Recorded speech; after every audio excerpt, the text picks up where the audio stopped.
السلام عليكم ورحمة الله وبركاته. أهلا بكم. حلقتنا اليوم عن خلق الحياء من الله. أعظم مراتب الإيمان أن تعبد الله كأنك تراه، فإن لم تكن تراه فإنه يراك.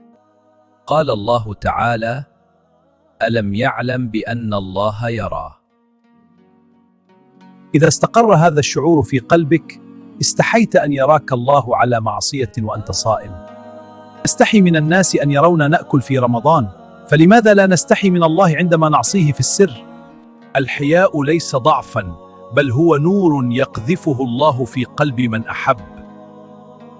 من استحيا من الله في الدنيا ستره الله يوم القيامة. راقب قلبك في خلواتك، واجعل حياءك من الله حصنا لك. إلى اللقاء في الحلقة القادمة بإذن الله. رمضان كريم من فروتي، لا تنسوا الاشتراك ونراكم في فيديو جديد.